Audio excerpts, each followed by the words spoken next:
So I'll be talking about the interface between translation and pragmatics.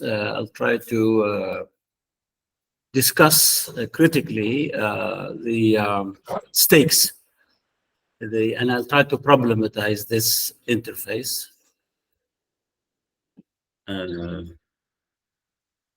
يا بنتي ما نحبش لا نحب نمشي هكا حابش نمشي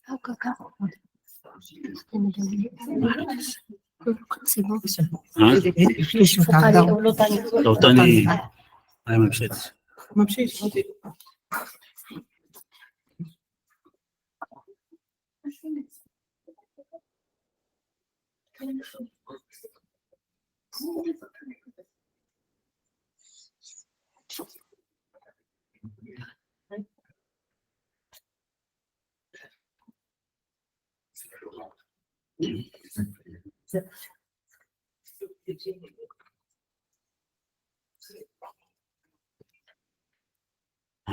C'est bon. Ah, c'est bon. Good, thanks. يمشي. Okay, as background to the study, I will look at some previous approaches to the interface, because what is meant by the interface has changed. What it used to mean is not the same as what it means now in 2024. The very term interface. In the past, the term interface it goes back to Naida, for example, 1964, when he discussed the notion of pragmatic equivalence in Bible translations, and he came up with the concept of dynamic equivalence. Zlitny and Tricky 1991, Tricky and Atari 1992, Atari and Tricky 1993, Baker 1992. What was at stake at the time was a greater focus on translation theory, and how to make good use of certain key concepts in pragmatics. The focus is on translation theory, not on pragmatics. The focus is on translation. And we try to look for pragmatic equivalence by singling out certain elements in pragmatics, like the notion of context, the notion of speech acts, the notion of implicatures, key concepts in pragmatics, and see how these key concepts in pragmatics could be used in translation. So the focus is on translation, and pragmatics is simply a kind of resource for the greater focus on translation. Linguists, for example, have brought classic pragmatic concepts such as politeness, relevance, deixis, and presupposition to the study of translated texts, like the work of Hickey. Tipton and Dezilla chose to name their edited volume the Routledge Handbook of Translation and Pragmatics, placing translation and pragmatics on equal footing by means of the coordinating conjunction and. So here we have a shift in focus. It's not translation using pragmatics. The two are on the same footing. Other subdisciplines dealing with related topics of pragmatic phenomena across linguistic cultures bear the names of cross-cultural pragmatics, House and Kadar, intercultural pragmatics, contrastive pragmatics, and they have their own developed tradition and canon. They focus on the study of language use across lingua cultures, the communicative processes among people from different cultures speaking different L1s, and the contrastive study of pragmatics in different languages to inform teaching. Here, I can also cite Tricky 2013, my article, and the thesis of Asma bin Abdullah as well, that falls into that. The thesis of Asma Ma'alla also is part of this. So we have some work done on this. So some scholars propose that translation theory should actually be regarded as part of pragmatics or, in fact, of a general theory of communication. Others take pragmatics as an enlightening but not exclusive approach to translation. And finally, a third group is content to take advantage of some specific concepts of pragmatics and apply them to the study of translation.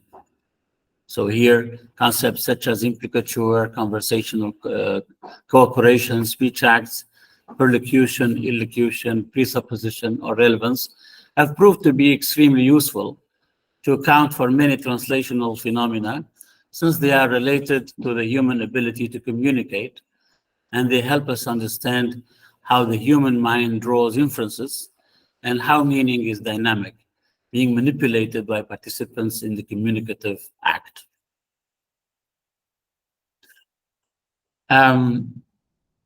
Things have changed.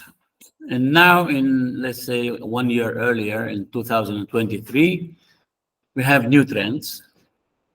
And the new trends are labeled after Data et al. Pragmatics in translation. Foregrounding primary concern with translation outcomes and processes that highlight the pragmatic angle of understanding the transfer of language phenomena across cultures and intraculturally. Here, we have a change of paradigm. The focus is more on pragmatics, and translation is a possible source of first-hand data. First-hand data. So this new approach seeks to identify the contemporary pragmatic theories and angles that deserve more attention in the study of translated language, and to suggest a range of promising research questions to guide future research and fill those gaps. Pragmatics in translation can draw on existing research findings while shifting the focus from a central interest in translation to a central interest in pragmatics. Now, these authors believe that especially the interpersonal pragmatics and relational work can inform future research in this area. They constitute the contemporary take on issues related to politeness that have hitherto been analyzed through politeness frameworks that focus on the speaker's possibilities to minimize face threat. Interpersonal pragmatics and relational work theories argue that linguistic resources acquire their meaning in context through negotiation of societal norms. They provide improved descriptive adequacy that reflects the fluid nature of human communication. These authors also explore novel ways or novel types of translational data that are currently under-researched in pragmatic-centered work, and they offer open-ended questions about further data types, such as, this is very new, this is really and very interesting, such as automatically translated social media posts and captions, remote interpreting, community interpreting, and translation applications. Now I will move on to some technical issues in the area of translation studies. One of the technical issues in translation studies is how to professionalize literary translation. Here I summarize my own work, Tricky 2002, on the pragmatics of speech and thought presentation and narrative, where I enumerate the toolkit, the repertoire of knowledge and set of skills that could be drawn upon in the process of professionalizing literary translation. The aim is to demystify literary translation as a matter of pure genius.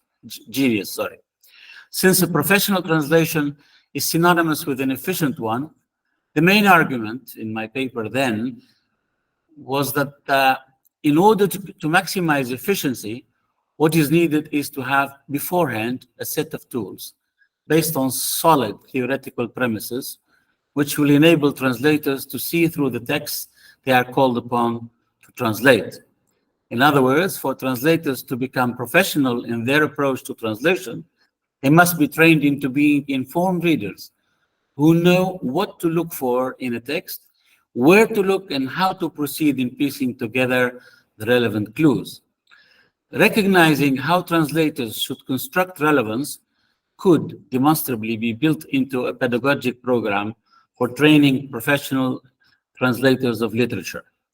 The best way to achieve relevance and professionalism is thus to train translators' expectations by enumerating the most salient linguistic clues, which are more likely than others to help in the detection of underlying intentionality.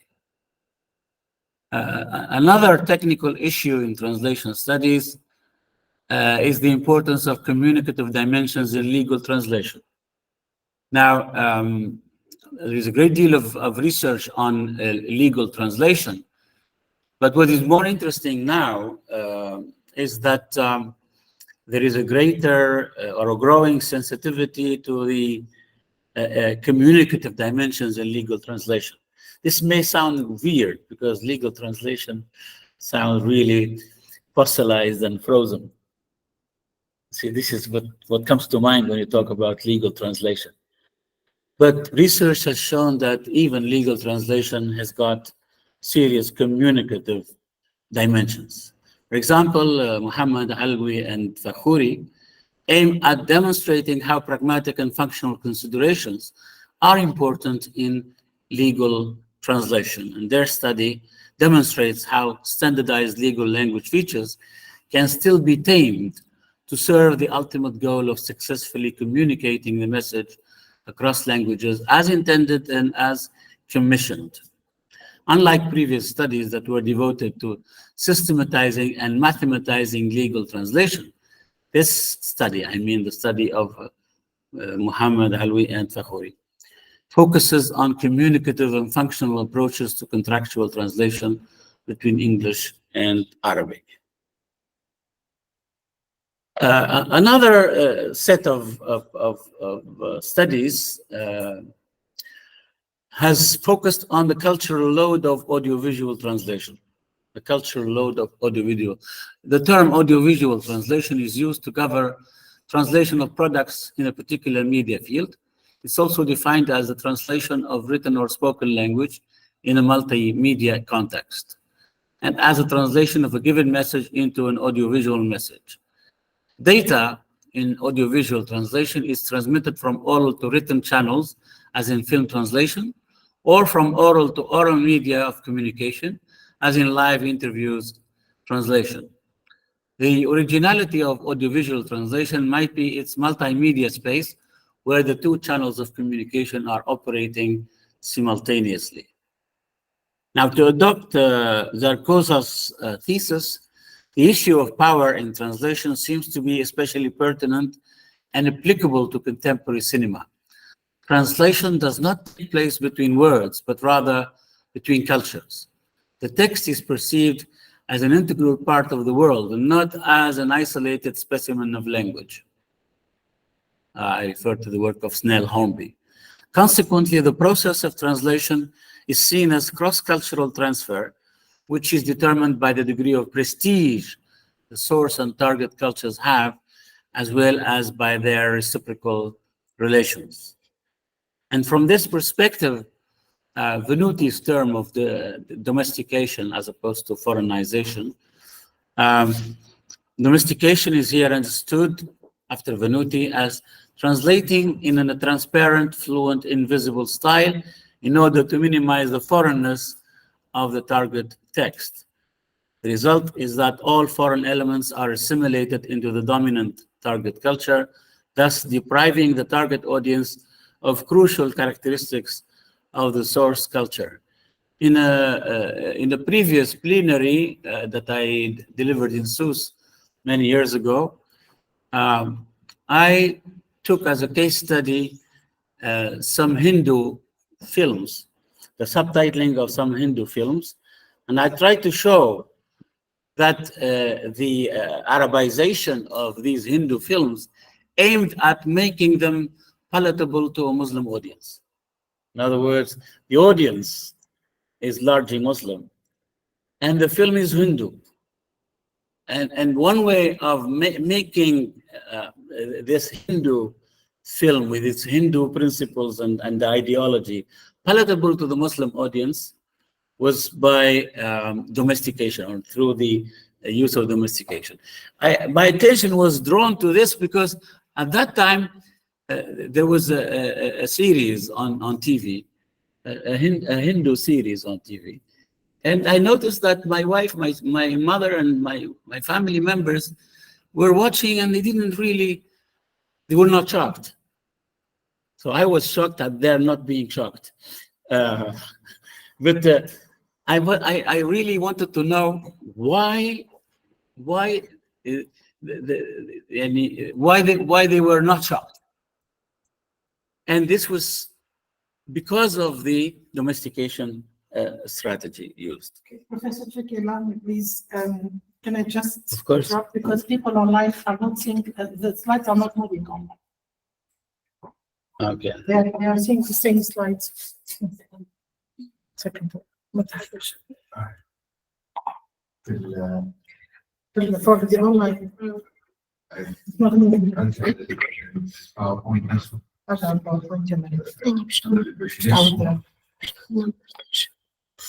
Sorry for that.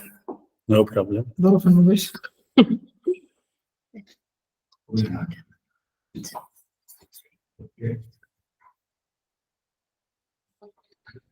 Can they see it?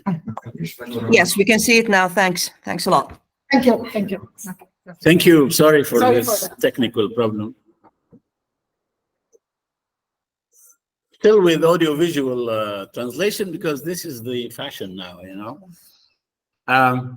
Forms of manipulation in the audiovisual translation of the Islamic religious discourse from Arabic into English. Here again, I refer to the work of Ayat 2021. And there's a great deal of debate on whether the translation actually embellishes the original or changes the original, edits the original, does something to the original. Especially with the religious discourse, it becomes extremely dangerous. Now, a more, let's say, important theory that is well known is relevance theory. And of course, from as early as 1990, Good actually published his seminal work on relevance theory and translation. I chose a more recent source, Galai 2023, who illustrates the potential of relevance theory and offering a cognitive, pragmatic, cause-effect account of translation and interpreting, one which more closely engages translation and interpreting activity with the mental processes of speakers, listeners, writers, and readers during communicative acts. It provides an overview of the cognitive approach to communication taken by relevance theory, with a particular focus on the distinction between explicit and implicit content and the relationship between thoughts and utterances. Relevance theory approaches translation in terms of the notion of interpretive resemblance. A successful translation resembles the source text in those respects which are relevant for the recipients in their cognitive environment. Communication is based not only on explicit, but also, and more strategically, on implicit information and inferences made by the recipients on the basis of background knowledge. Another trend in translation studies looks at translation as an exercise in soft power. A great deal has been said about this.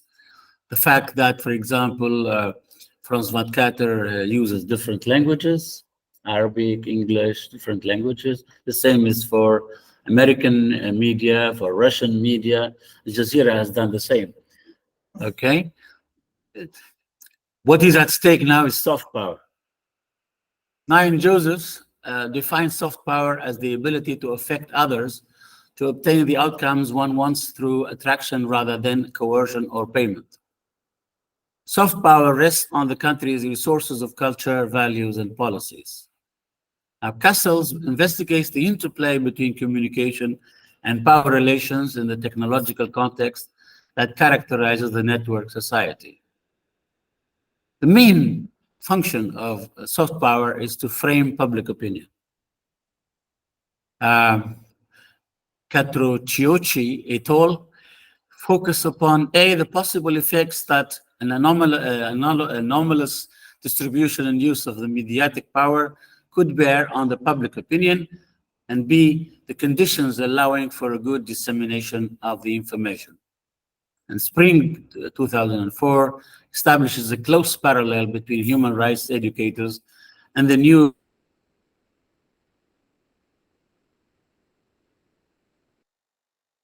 conduct of human life.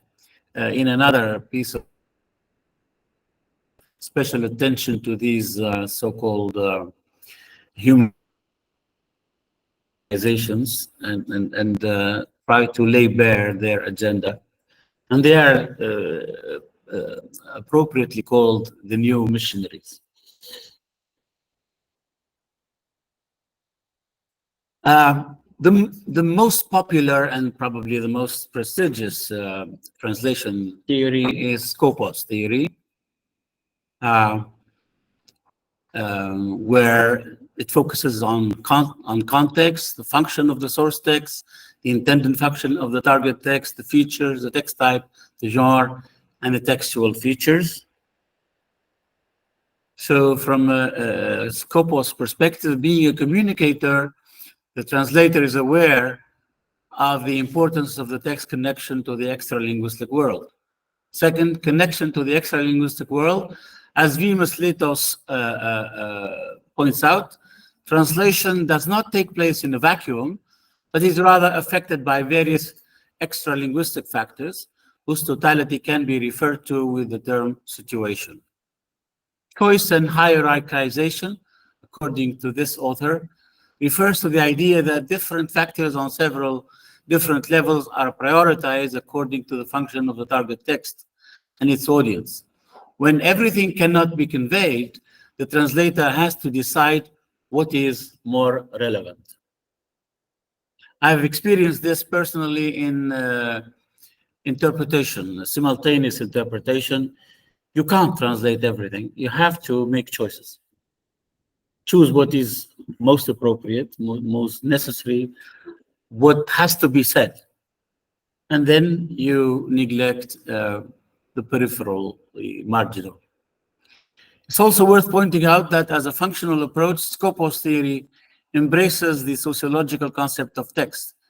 According to this concept, the form of the source text is the result of the many variables of the original situation, such as the intended audience. And the way the translator approaches this form is guided by the correspondent variables of the new communicative situation. I rely on the work of Nord. The next step is to consider which global translation strategies would be appropriate for the realization of the Scopus. That is to say, what general principles ought to be followed when constructing the target text. The strategies are chosen according to the Scopus. In other words, the purpose sanctifies the means, according to Rice and Vermeer. Usually, this implies that the translation needs to be written according to the expectations of the customer.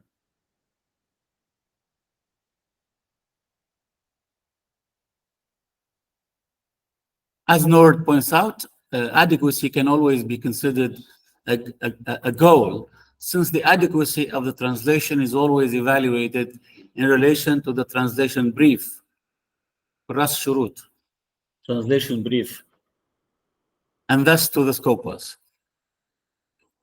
Now, I have singled out certain specific pragmatic angles that have been selected in the literature. There's a great deal of literature on generalized implicatures. A warner to practice translation or interpretation is to be constantly reminded of the need to select between linguistic options in the target language. And here I refer to the work of Verschuren. Levenson's theory of preferred interpretations strongly suggests that choice between discourse variables is hardly ever free. This is also corroborated by the findings of Labov, operating within a framework of broader social and political concern, and based on the presumption that in all speech communities, there are linkages between linguistic forms and their social functions. Warner argues that in discourse, it's common for different purposes and strategies to intersect, overlap, or be conflated, such that the dynamic interactively negotiated nature of language-mediated interaction and of social agency as a whole tends to undermine predetermined notions of function. There is also a great deal of research on translating conversational implicatures. William and Charisma argue that one of the benefits of watching YouTube videos is that learners can comprehend pragmatic equivalence. The analyzed pragmatic element is conversational implicatures in this paper. Additionally, the translation strategies used in Indonesian subtitles are also analyzed. The results of this study show that the translation strategies can assist the English dialogue and its Indonesian subtitle to reach pragmatic equivalence. I also refer to the work of Ashawi and Mahadi, 2017, in Arabic, and also Sheikh and Rababa, 2024. There's also a great deal of research on presuppositions, especially how to deal with presupposition in translation. So I need to skip. Also, some work on the notion of context, especially the work of Bernardo, who argues that from a translational point of view, pragmatics operates in two different phases of the translation task, in the processing of the source text and also at the reverbalization of the target text. This is realized at the contextual level, since source and target linguistic and cultural context may diverge significantly, and the target reader may not be aware of such discrepancies. In fact, he must not be aware of them, and it's a bad sign if he does, and particularly at the communicative level, as more information can be given than what is explicitly said in the source text. Now, probably the most common term used in the area of the interface between pragmatics and translation is the term pragmatic adaptation. V. Maslito provides another possible definition for pragmatic adaptation by going on to suggest that the term can also be thought to refer to changes of informative meaning of a certain target text element due to situational factors, for example, having a different audience.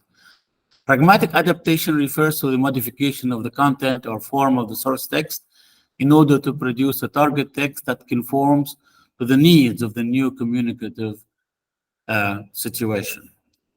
V. Maslito suggests that pragmatic adaptations may be made due to various differences in the extra-textual factors of the source text and the target text. With these modifications, the possible causes for pragmatic adaptation could be said to be the following: differences in participants, differences in place and time, and differences in medium or text function. In other words, adaptations answer the question, who transmits to whom, what, for, by which medium, where, when, why, and with what function. And this leads to another key concept, which is cultural filtering. This is the work of Chesterman and Wagner. This strategy is also referred to as naturalization, domestication, or adaptation. It describes the way in which source language items, particularly culture-specific items, are translated as target language cultural or functional equivalents so that they conform to target language norms. Just think, for example, of translating curses and swear words in films. Most American films are full of swear words and F words and, every non-respectful language. So you would end up in Arabic by something like tefa, like ahmaq, which is not exactly what the English word is.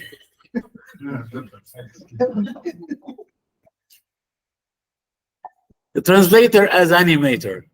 Warner uses the metaphor of the translator as animator. That is an actor in the theater interpreting a role, especially when we bear in mind that the production format of performance utterances is characterized by the activity of mediators between the originators of a script, such as the author or the director, and the audience for whose benefit the originator's communicative intentions are animated and thus made fully comprehensible. The role of the translator, adapter, mediator, communicator, and text collector. As a translator, responsible for the simple transposition of words from one language to another.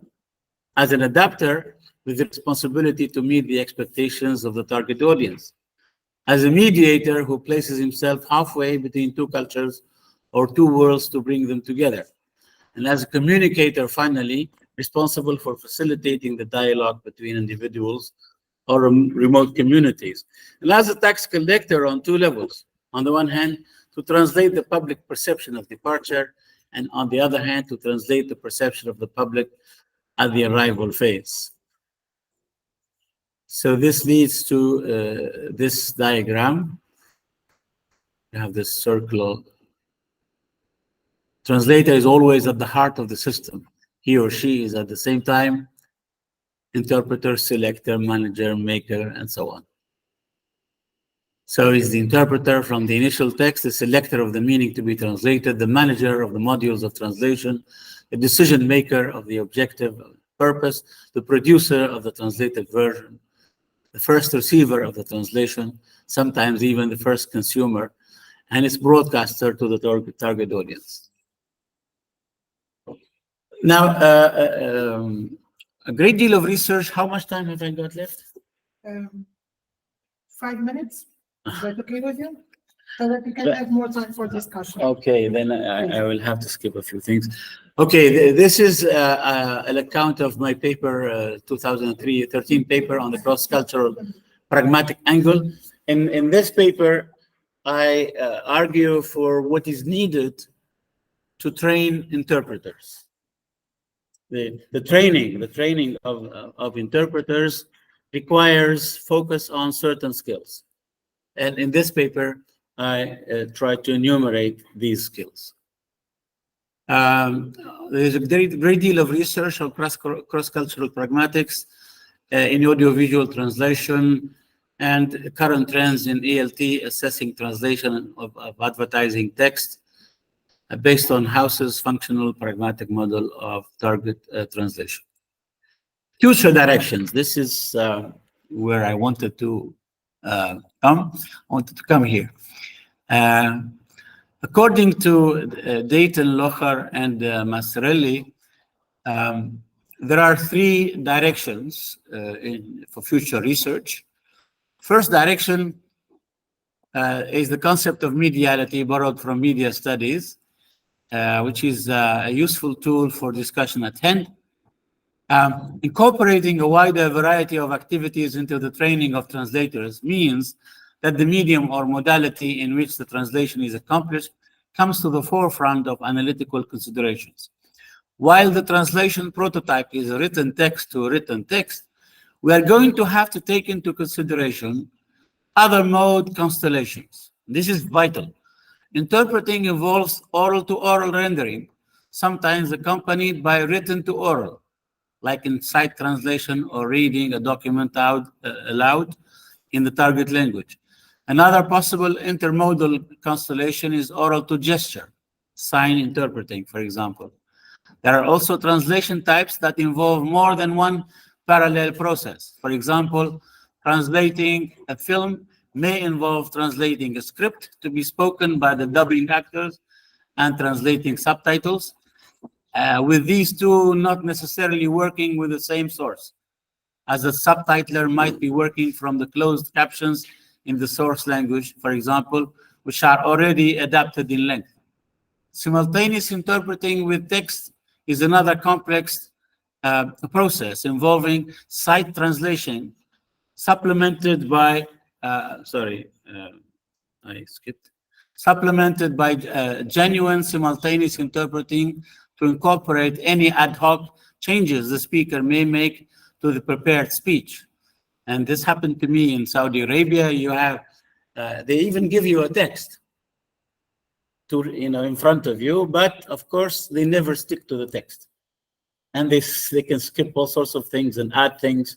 And of course you are totally lost. Even less prototypical types of intermodal translations are, for instance, visual to spoken, as in audio descriptions of films for the visually impaired, or sensual to written translation, which happens when a professional food taster describes taste. Another direction that is absolutely important now is based on Goffman's participation framework, or what he calls footing, to differentiate how people involved in an interactional setting participate in that setting, as addressees, speakers, bystanders, overhearers, and so on. This approach was soon adopted in linguistics in order to go beyond the confines of the traditional threefold division between speaker, hearer, and something spoken about. A nuanced differentiation among participant roles enabled analysts to be more precise about participants' alignment and orientation to the talk in progress. Describing the participation status for understanding pragmatic phenomena becomes especially important in translation and interpreting context, where participants' constellations are complex and sometimes partly hidden. And finally, the third direction is relational work. I keep reminding of the tricky hypothesis for one reason. In 2002, when the tricky hypothesis was published by Tricky and Salem and Bakhlouti, we made let's say, a simple hypothesis.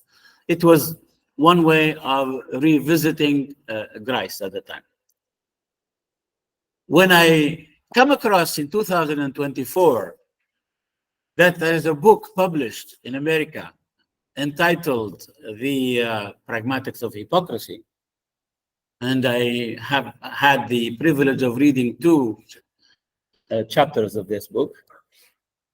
And there is a general tendency now to say that public hypocrisy seems to be the norm rather than the exception. And I say, well, maybe we were not wrong when we made this hypothesis.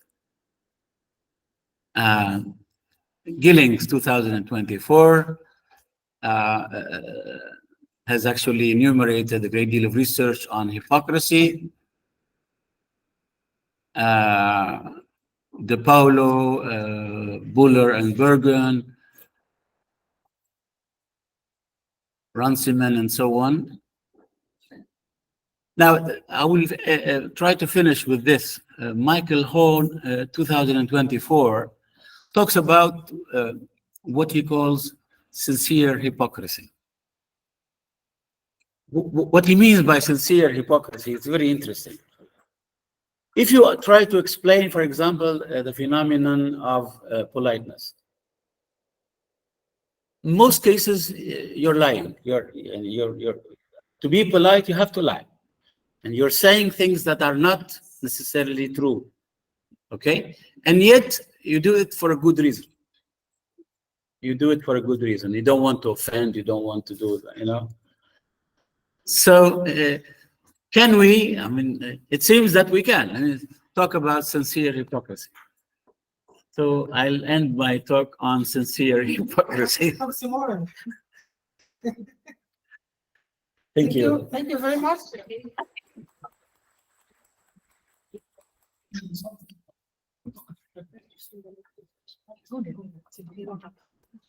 Okay, so thank you, Professor Tricky, for this interesting talk. Comprehensive theoretical account of translation. Floor is open to questions from the audience and from our colleagues joining us online.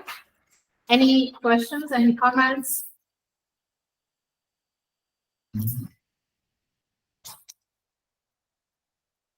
Thank you for raising such interesting points. Yes. فيصل then Asma. Asma first. Come Okay, I'd like to thank Professor Tricky for this insightful aspects about pragmatics and the relationship between pragmatics and translation. And I would like to ask Professor Tricky about pragmatic problems and difficulties that may encounter the translator, be it a student or an interpreter or whatever. So, especially in our field, in teaching, we have two different disciplines. We have two different modules. We have two different teachers. So, and students are taught different like concepts. What is found in translation is not the same that is taught in pragmatics. So my question here, how to remedy for this? Is there any solution for that? I can almost swear that I know exactly what you're driving at. But for sincere hypocrisy, I will tell you that it's a very delicate question. Who is responsible for that? Well, I don't know, because we have colleagues who have been, let's say, associated with translation courses for more than 20 years, and there is nothing I can do about that. And there are colleagues who focus on translation, pragmatics. Now, why shouldn't they be the same? I don't know. The question goes beyond my own competence. Okay, but ideally, I agree with you that ideally, the one teaching translation should be highly sensitive to pragmatic issues. I agree with you. That's the ideal situation. Faisal. Thank you very much, Professor, for this comprehensive and panoramic coverage on this topic. So you touched on different points like audiovisual translation, different pragmatics, cross-cultural pragmatics, which is actually fascinating. But this leads me to saying that in previous translation studies, there were many points which let's say many models, many theories which focused on translation, or which focused on pragmatics, not as a discipline, but pragmatic elements in translation. You have already mentioned some of them, like V-names, for example, direct versus indirect translation, explicitation versus implicitation. Testament, for example, has a whole lot of syntactic parameters and pragmatic parameters, whereas there's the strategy of explicitation or cultural terms or making what is implicit explicit. What is actually novel in your approach is to come up with what I can call translational pragmatics as a somehow autonomous discipline. And then Asma's question is basically grounded in this field. So to what extent can we unify the figure of the translator and the language translation teacher and the pragmatician? Is there any reconciliation between these two figures? So as I said, they're trying to build up this translation pragmatics by collecting different components from various models throughout 3 decades or more. This is a very, I think, very useful and promising research agent for the lab, I guess. And I think that it could be a very promising research area and avenue to, it's not simply to identify pragmatic constructs in translation studies, but building up a whole autonomous discipline of translation based or derived from pragmatics. My question after this kind of venting something maybe some nonsensical ideas about translation studies. Do you recommend building this intercultural pragmatics on micro pragmatics or macro pragmatics? Or should we divide these two? I mean, in the examples, you have cited that audio-video translation, video, film translation. Where do you think the danger of pragmatic explicitation lies? Is it in micro or advanced level translation studies, the translation level, or in the macro? In that case, there is what is called, you have called manipulation and deliberate equivocation and so on and so forth. What do you suggest? You cannot do everything at the same time, but as an expert, so I'd like to. You have actually two questions. The first one joins Asma's question, and I'll give you one anecdote, and it will show the extent of the problem that both of you have pointed out, and rightly so. Once I was asked to interpret in a conference here somewhere in SFAX. I was asked to act as an interpreter, and I needed someone to help in the translation process. So I went to someone who is a specialist on translation theory, who published books on translation theory and probably articles, and who had his habilitation file in translation studies. And I said, this is the ideal person. So I went to him. I said, sir, I need your help. I'm alone in the translation process, and I'm helpless. Please come and help me. I said, oh, no way. So talking about translation, theorizing about translation is one thing, but getting down to the real task of translation, the business of translation, is another thing. And unfortunately, it's very rare that you have someone with both qualifications, real qualifications of a good translator on the one hand, and also the pragmatic knowledge of the stakes on the other hand. This is the first question. The second question, you have already answered it. I agree with you. It's micro. It has to be macro, not micro. Most of the applications are micro. No. Actually, the authors I quote at the end make a very interesting distinction between two tendencies in translation studies. One tendency is prescriptive, and most of the micro, typologies that you've talked about fall into this rubric of prescriptive.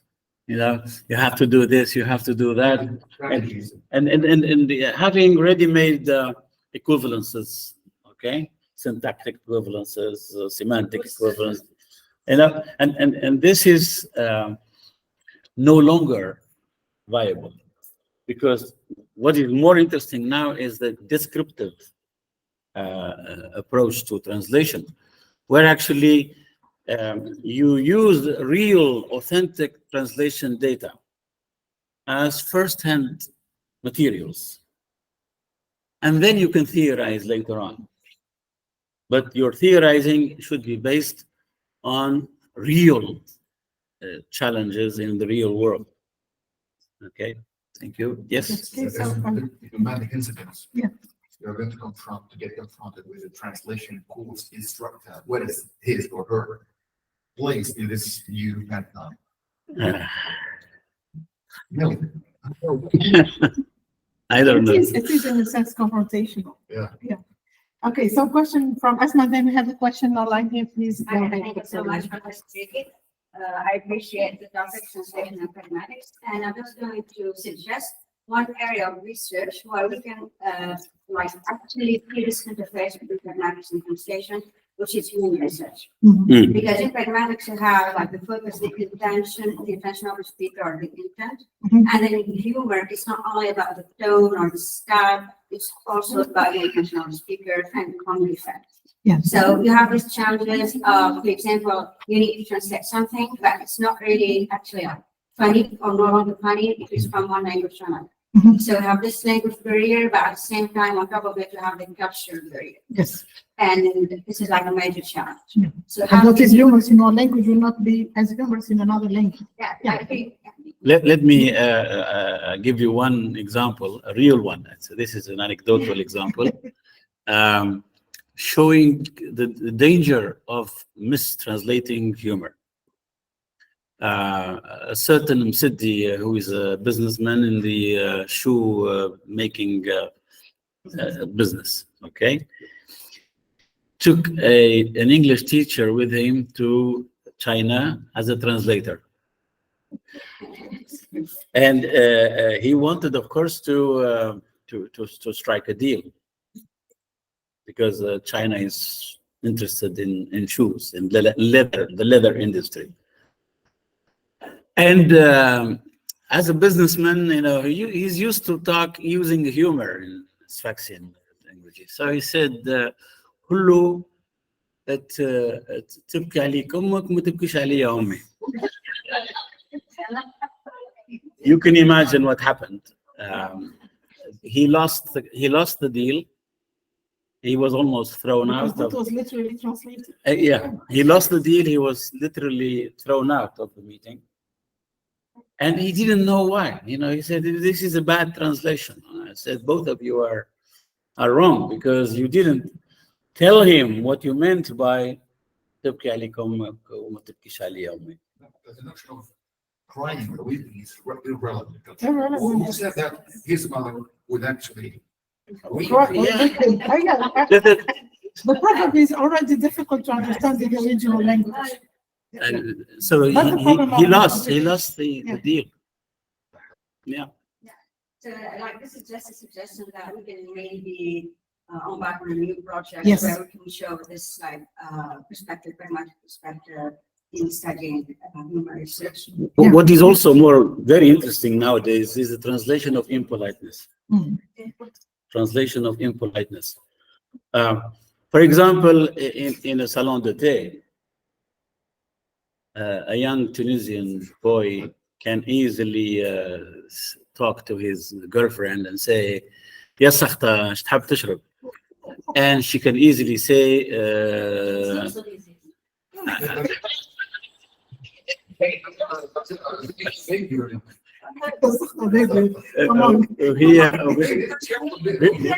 وهي تقول له يا بليد، هي تقول له يا بليد. لا عادي معناها يا سخطة يا بليد. How can you translate this? The phonetic translation here is bleed.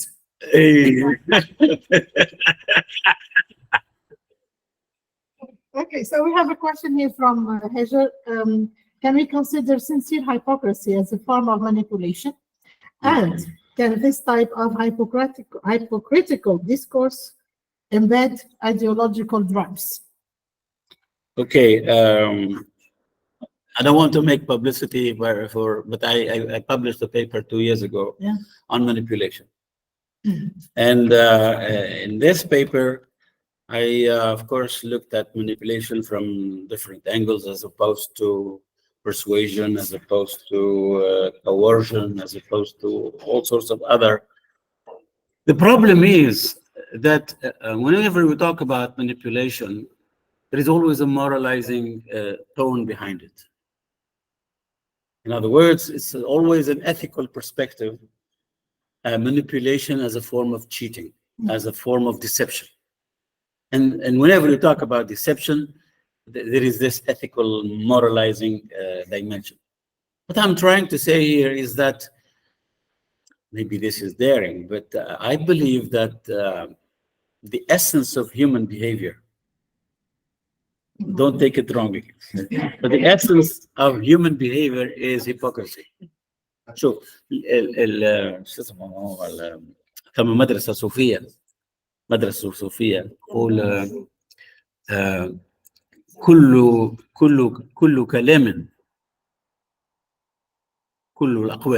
كل الأقوال مزاعم وكل الأعمال رياء. What does it mean? Whatever you say, is just a claim. It may or may not be true. Yani, I take it with a pinch of salt. Take it with a pinch of salt. به. كل الأعمال رياء. What does it exactly mean? This is based on government. That we are camera conscious all the time. We are camera conscious. We are aware of the gaze of others on us. I mean, look at you. You're looking at me now. I have to check how I am standing, my body language, my gestures, my posture, everything. Because I'm acting, yeah. I'm acting. Is it true that Performance. do we behave this way all the time? In Well, different degrees, in different situations? Government has been severely criticized on this. Yeah. But even when you are most spontaneous, You're still acting. there is still a measure of acting. There is still a measure of acting. For example, I can, for example, very spontaneously hug my daughter and grandson. Okay, I can hug them, I can kiss them, and I'm very genuine. I mean, they are my own grandchildren.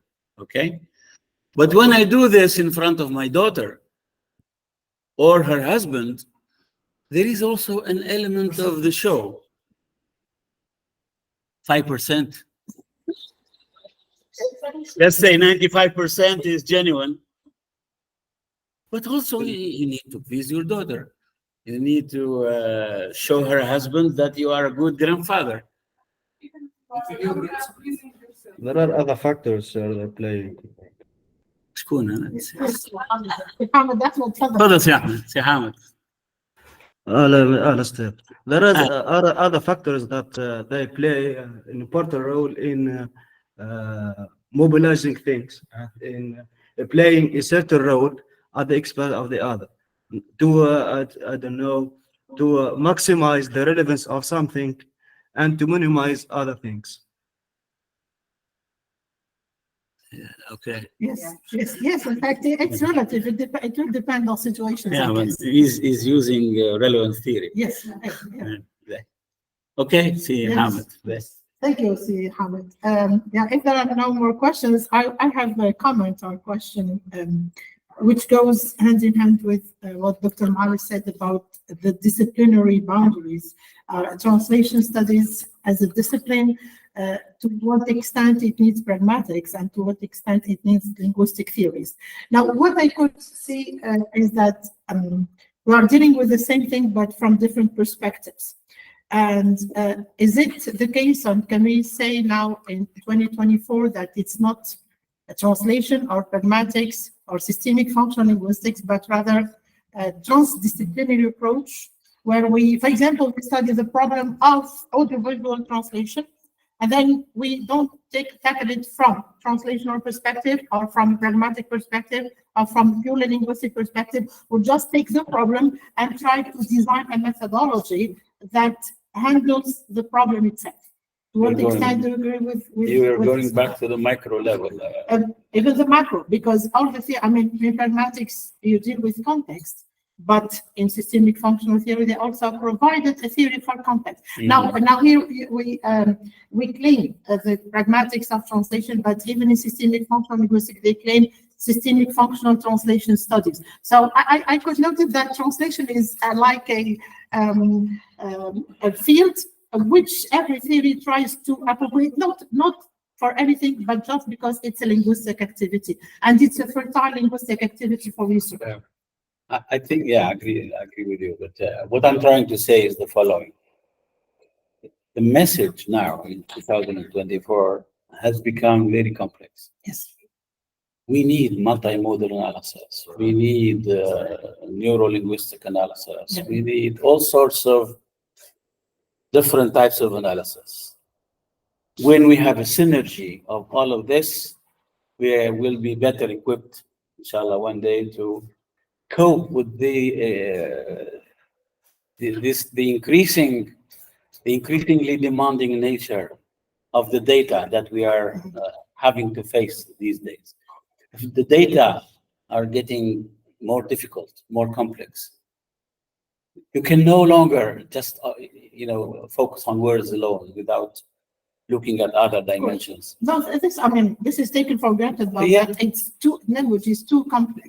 But do you agree with me that what we should be looking for now is transdisciplinarity rather than interdisciplinarity? It's, more theoretically at stake. What do you think? Yeah.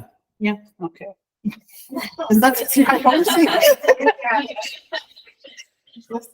It's a fundamental about transdisciplinarity, cross-disciplinarity, multidisciplinarity. Should translation studies Yes. remain as an autonomous unit, theoretically, It cannot. It cannot. within a broader, Yeah.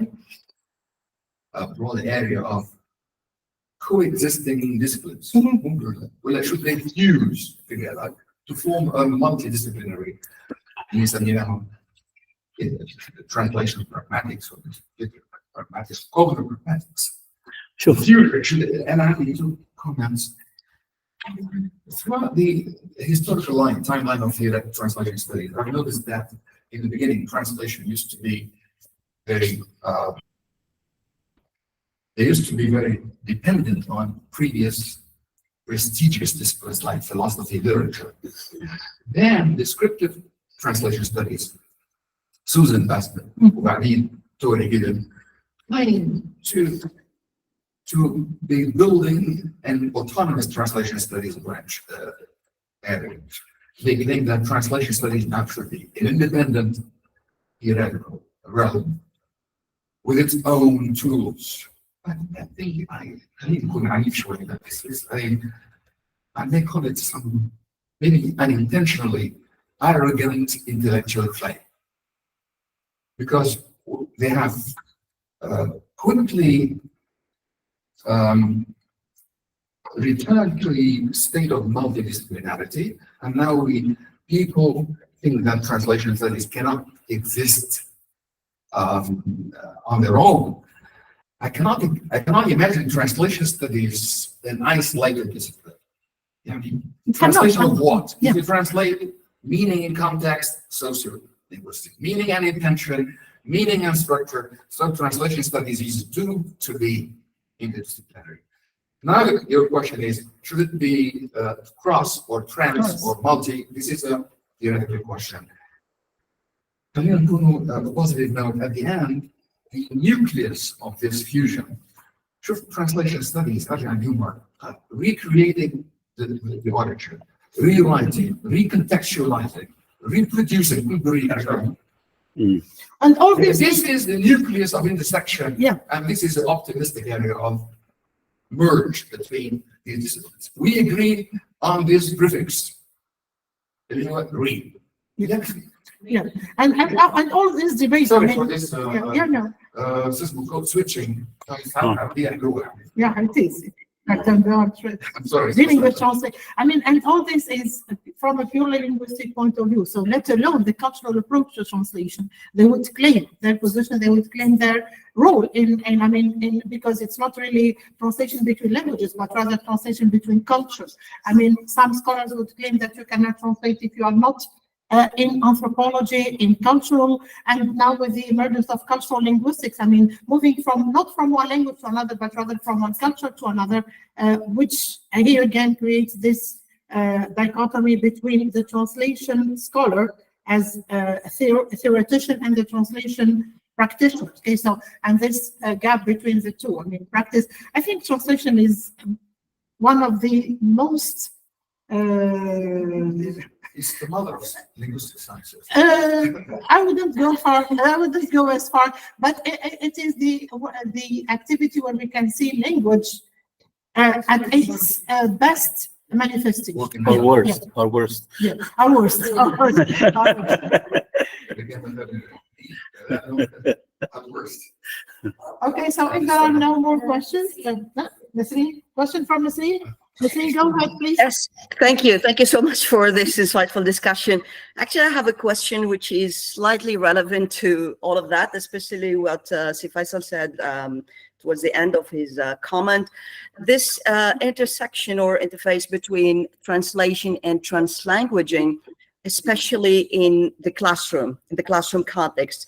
Now, I found myself in a new context where the classroom is, by definition, multicultural and multilingual.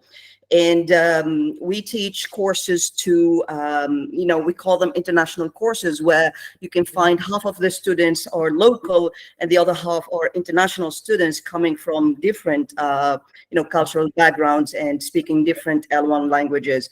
So the biggest challenge is how to handle sometimes terminology, specifically technical terminology. So the ongoing trend in the MI context is to, enable bilingual translation or bilingual terminology, except that we found ourselves, in somehow in a very delicate situation, because we do not master all the other languages spoken but by other people. So I would love to have your insights on perhaps how to handle these very specific situations. Are there any, theoretical notions that could intervene? Because we're doing this, in a practical way in the classroom, but also we're working on this as part of our research. Thank you. Thank you. I think Nadia Abid has done a great deal of work on this dimension, especially with the work of Bayram, and Nadia, probably you could help with the answer. I think they are having a joint project with the Nadia on this dimension. She So just wanted to try. my guess was correct. Right. Thank you. Thank you. Okay, so Professor Tricky, it's always a pleasure to listen you. to you. Thank you very much for Thank you. accepting the invitation. Thank you I for would inviting me. also like to extend my thanks to people joining us online, and special thanks to Professor Najib Bashir, the Dean of our faculty, for her support and for being with us today. And I would ask her to give the certificate to Professor Tricky, a recognition of his speech. Thanks. Thank you.